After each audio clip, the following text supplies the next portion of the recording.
میرا نام حیا فاطمہ عمران انصاری ہے. میں قطر سے بول رہی ہوں.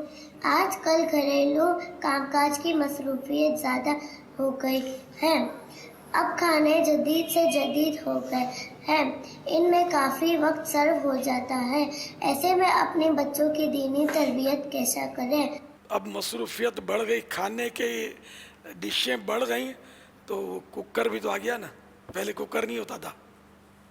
مدنی منی جب ہم چھوٹے ہوتے تھے نا تو ہمارے گھر میں گیس بھی نہیں ہوتا تھا. جہاں لکڑی کے رندے لگاتے نا، کارپینٹر جس کو آپ بولتے ہیں، ہم سوتھار بولتے تھے اس دور میں، تو ان کے رندے سے نکلا ہوا جو وہ ہم چھوڑیا بولتے تھے اس کو. ہم نے تو ایک جس علاقے میں ہوتا تھا، ایک پوری گلی میں وہ ہوتے تھے، اس کا چھوڑیا گلی نام رکھ دیا تھا کہ وہاں یہ چھوڑیے ملتے ہیں. اور لکڑی کی وہ چھیلن ہم اکٹھی کرتے تھے. یہ چیزیں اس طرح کی ہم چن کے لاتے تھے.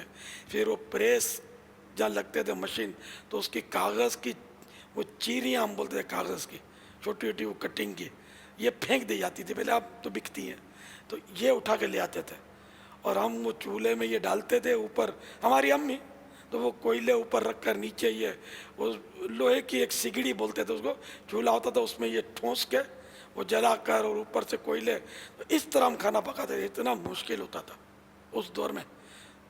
نہ ہمارے گھر میں لائن کا پانی تھا، اور بھر کے لانا پڑتا تھا گلیوں سے. ٹیوب لائٹ بھی نہیں تھی ہمارے گھر میں، پنکھا بھی نہیں تھا. پھر بھی ہماری امی، بڑے بھائی، ان کو ہم دیکھتے تھے کہ وہ ایک ڈبے میں بادام ہوتے تھے. نمازیں تو پانچوں پڑھتے تھے، اس کے علاوہ ڈبے میں بادام نکالتے تھے، وہ سفید کپڑا بچھا کر اس پہ ڈالتے تھے. اور کچھ پڑھتے تھے، خدا جانے کیا پڑھتے تھے، کچھ پڑھتے تھے. اللہ اللہ پڑھتے ہوں گے کچھ نہ کچھ تو. بچے کی زبان میں تو اللہ اللہ جو پڑھتے تھے. تو یہ سب یہ پرانے لوگ کیسے کرتے تھے. اب تو کوکر آ گیا. پہلے امی کو خود پکانا پڑتا تھا، اب یہ اوون پکاتا ہے. پھر بھی کہتے ہیں مصروفیت بڑھ گئی.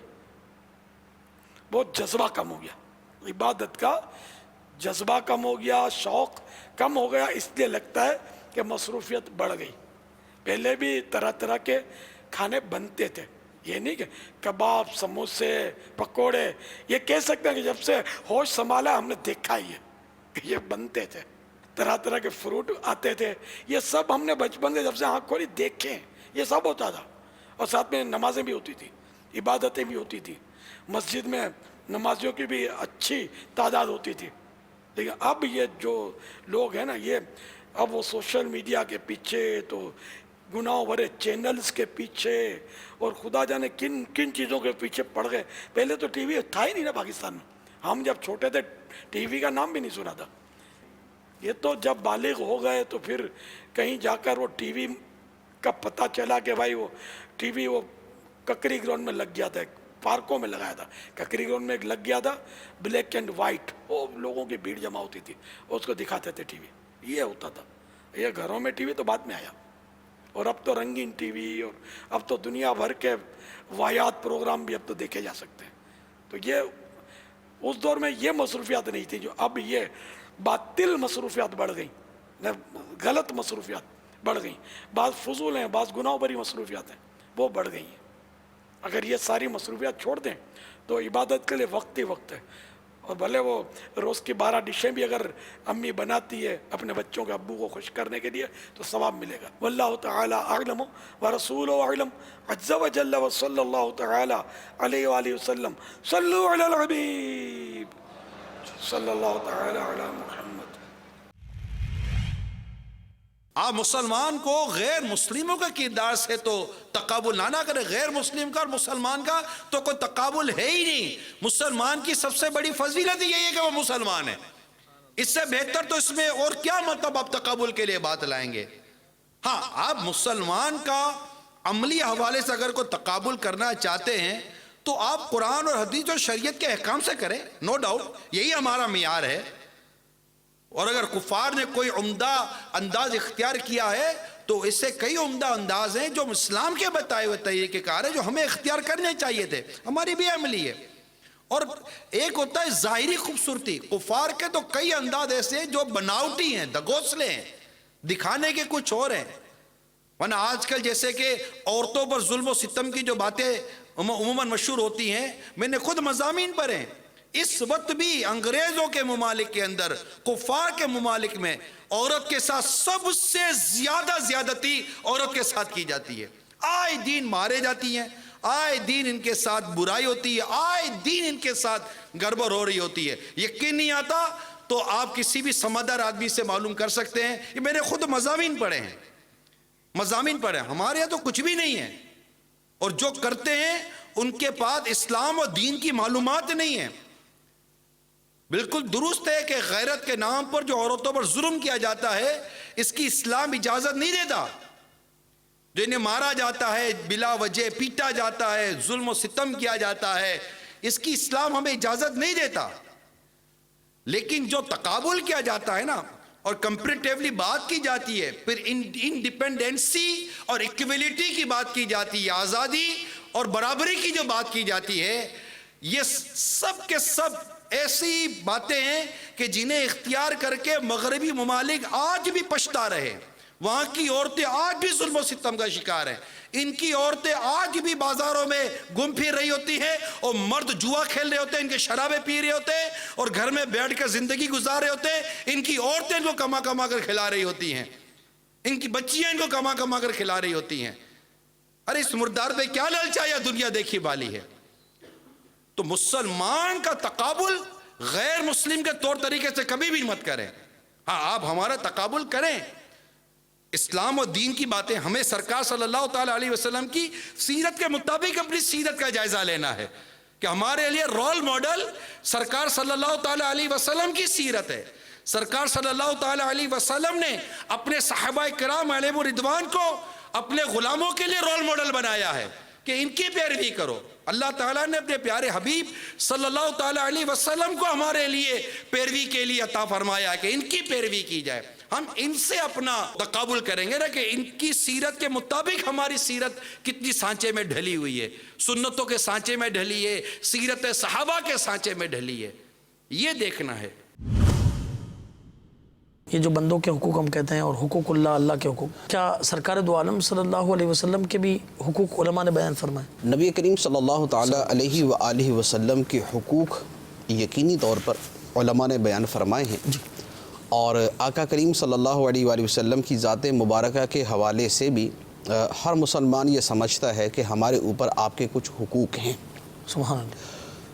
ویسے تو حقوق کے اعتبار سے اگر بات کریں تو مسلمان کی تخصیص نہیں، یعنی یہ نہیں کہیں گے کہ صرف مسلمانوں پر حقوق ہے، بلکہ ساری انسانیت کے اوپر ہی نبی پاک علیہ الصلوۃ والسلام کے حقوق ہیں. سبحان اللہ. کیونکہ آقا کریم صلی اللہ تعالیٰ علیہ وآلہ وسلم تمام انسانوں کی طرف اللہ کے رسول بن کر تشریف لائے، بے شک، اور صرف انسانوں کی طرف نہیں بلکہ تمام جہانوں کی طرف. کیا بات ہے. ٹھیک ہے، تمام انسانوں کی طرف. تو قرآن پاک میں ہے قُلْ يَا أَيُّهَا النَّاسُ إِنِّي رَسُولُ اللَّهِ إِلَيْكُمْ جَمِيعًا. سبحان اللہ. اے محبوب آپ فرما دیں کہ اے لوگو میں تم سب کی طرف اللہ کا رسول بن کر آیا ہوں. سبحان اللہ. تو تمام انسانوں کی طرف ہیں، تو سرکار علیہ الصلوۃ والسلام کے حقوق تمام انسانوں پر ہیں.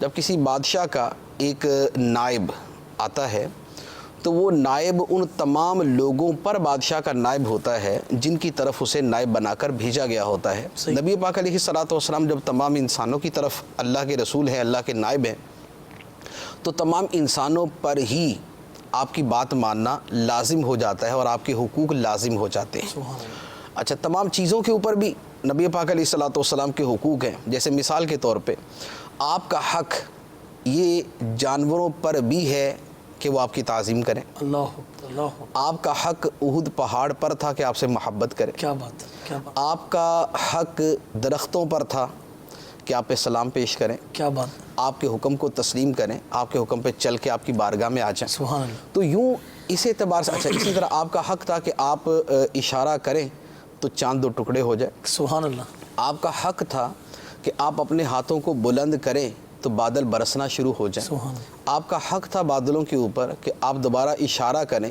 تو بادل چھٹ جائیں اور بارش برسنا بند ہو جائے. سبحان اللہ. تو یوں نبی پاک صلی اللہ تعالی علیہ وآلہ وسلم کی جو حقوق مبارکہ ہیں وہ ویسے تو تمام انسانوں پر ہی نہیں بلکہ تمام کی تمام کائنات کے اوپر ہیں. سبحان اللہ. کیونکہ سرکار علیہ الصلوۃ والسلام رحمۃ للعالمین ہے. وما ارسلناک الا رحمۃ للعالمین، اور ہم نے آپ کو سارے جہانوں کے لیے رحمت بنا کے بھیجا. سبحان اللہ.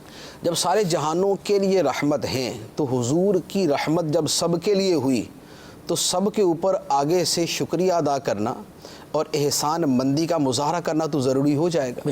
جب سرکار رحمت ہے تو جس پہ رحمت ہوتی ہے وہ آگے سے احسان کا بدلہ دیتا ہے، وہ شکریہ ادا کرتا ہے، وہ آگے سے عاجزی اختیار کرتا ہے۔ تو نبی پاک صلی اللہ تعالیٰ علیہ وآلہ وسلم کے اس اعتبار سے حقوق تو عالمین پر ہیں، کیا بات، تمام جہانوں پر ہیں۔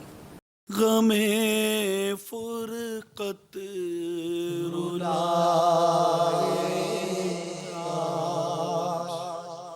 ہر دریا رسول اللہ،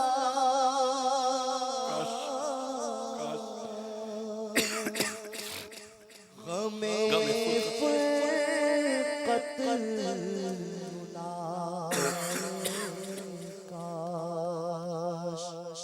ہر دریا رسول اللہ،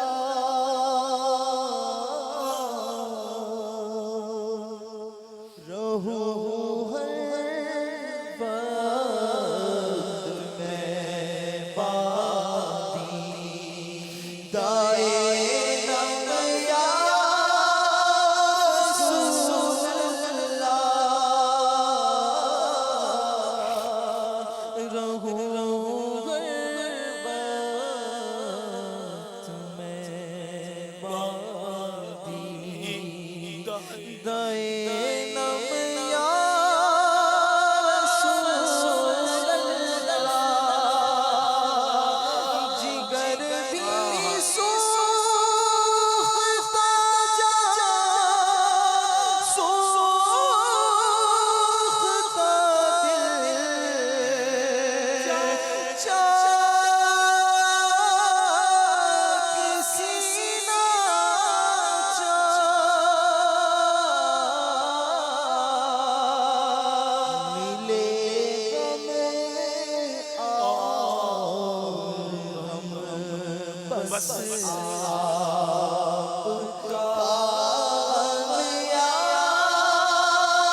اگر خواب میں نظر آتا ہے امرود تو تعبیر کیا ہوگی؟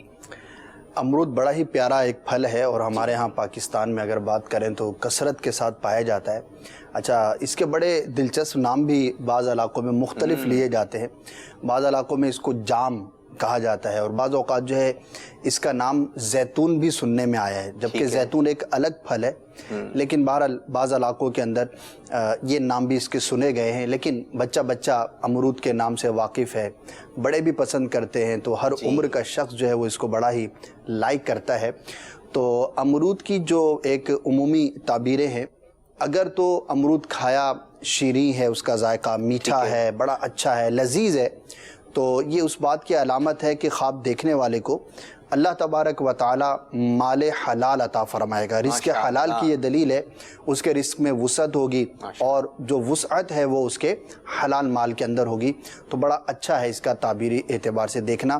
چلیے جی, یہ تو تعبیر آپ نے بتائی کہ میٹھے امرود کی, لیکن امرود لے کر آئے, بڑے پیسہ خرچ ہوا اور لے کر آئے چاہت سے کہ آج امرود کھائیں گے, لیکن خواب میں ایسا منظر آ جاتا ہے کہ امرود کھا رہے ہیں لیکن ذائقہ نہیں ہے اچھا, اس کا کچا سا ہے, تو اب تعبیر کیا بنے گی؟ جی, تجربہ شرط ہے جی, اور بغیر تجربے کے پھل جو ہے وہ بعض اوقات غلط بھی بندہ خرید لیتا ہے, اور بعض اوقات دیکھنے میں بڑا خوبصورت ہوتا ہے لیکن اس کا ذائقہ اچھا نہیں ہوتا.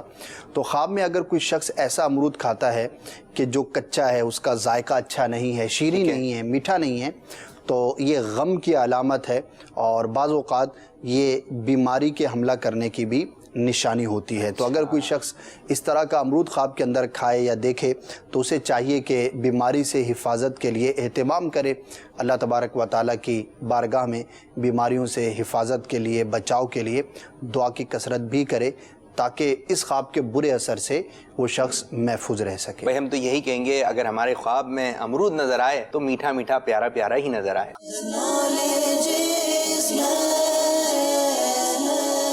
بتائیے حوض کوثر کیا ہے؟